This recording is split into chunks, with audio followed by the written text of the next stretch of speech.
Salam, selamat pagi saudara sekalian. Senang bisa kembali berjumpa dengan saudara dalam acara Light of Revival, renungan firman Tuhan yang akan memberkati kita sepanjang hari ini. Mari kita melihat ayat kita, Lukas 23 ayat yang ke-34 bagian A. Yesus berkata, "Ya Bapa, ampunilah mereka, sebab mereka tidak tahu apa yang mereka perbuat." Pengampunan dan penerimaan.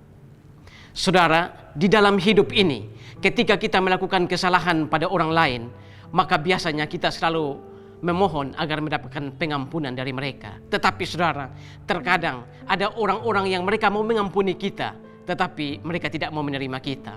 Ada juga orang yang lain, mereka mau menerima kita, tapi tidak mau mengampuni kita. Dan ini adalah sesuatu yang ironi, karena sebenarnya ketika kita melakukan kesalahan, hal yang paling kita butuhkan adalah pengampunan dan penerimaan.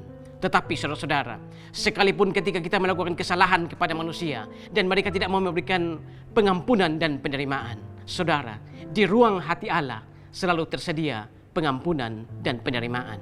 Ayat yang kita baca tadi, ketika Yesus berkata, "Ya Bapa, ampunilah mereka, karena mereka tidak tahu apa yang mereka perbuat."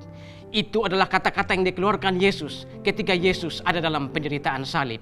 Sejak semalam dia ditangkap di Taman Getsemani lewat ciuman pengkhianatan dari Yudas Iskariot. Sesudah itu dia digelandang ke sana kemari. Dia dibawa ke pengadilan, 6 kali pengadilan bolak-balik. Masuk dalam pengadilan yang tidak adil dengan memunculkan saksi-saksi dusta, kesaksian-kesaksian palsu yang semakin memberatkannya. Dia dihina, dipukul, disiksa, dicambuk, tubuhnya dihancurkan, dan pada akhirnya tangan-tangan dan kakinya ditembusi oleh paku-paku yang kasar. Tetapi ketika dia ada dalam penderitaan yang begitu dahsyat, dia mengucapkan kalimat yang begitu agung, "Ya Bapa, ampunilah mereka, karena mereka tidak tahu apa yang mereka perbuat." Bukan hanya itu, di dalam 7 kata-kata Tuhan Yesus di atas kayu salib, bahkan Tuhan Yesus juga mengatakan kata-kata yang begitu indah untuk penjahat yang ada di sebelah kanan, yang sejak tadi menghina dia habis-habisan. 2 penjahat yang ada di kiri dan kanan, mereka sama-sama menghina, tetapi penjahat yang di kanan akhirnya bertobat, dan Yesus mengeluarkan kata-kata yang indah, "Hari ini juga engkau dan aku ada di dalam Firdaus." Saudara-saudara, manusia boleh tidak menerima kita, manusia boleh tidak mengampuni kita, tetapi di ruang hati Allah selalu tersedia pengampunan dan penerimaan. Saudara-saudara, tidak semua orang bisa menerima anugerah pengampunan dan penerimaan ini. Di dalam dunia ini, saudara, ada 2 golongan manusia. Manusia yang sadar dirinya berdosa, dan yang kedua adalah manusia berdosa yang tidak sadar dirinya berdosa. 2 kelompok manusia ini diwakili oleh 2 penjahat yang disalib bersama-sama dengan Tuhan Yesus. Dan saudara-saudara, Tuhan Yesus akhirnya mengampuni penjahat yang ada di sebelah kanan. Walaupun sejak tadi dengan menahan sakit dia dihina terus-menerus, tetapi saudara, di ruang hati Tuhan selalu tersedia pengampunan dan penerimaan. Saudara, pagi hari ini mungkin ada dosa besar yang saudara lakukan kepada manusia. Saudara memohon ampun, memohon penerimaan dari mereka. Mereka tidak mau menerima. Tetapi saudara, di ruang hati Tuhan selalu tersedia pengampunan dan penerimaan. Asal saudara mau datang kepada Dia, terima Dia sebagai juru selamat, maka pengampunan dan penerimaan selalu ada dalam hati Tuhan.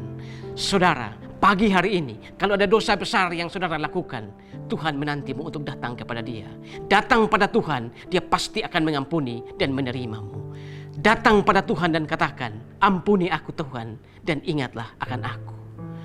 Please forgive me Lord and remember me." Amin. Tuhan, terima kasih untuk firman-Mu pagi hari ini.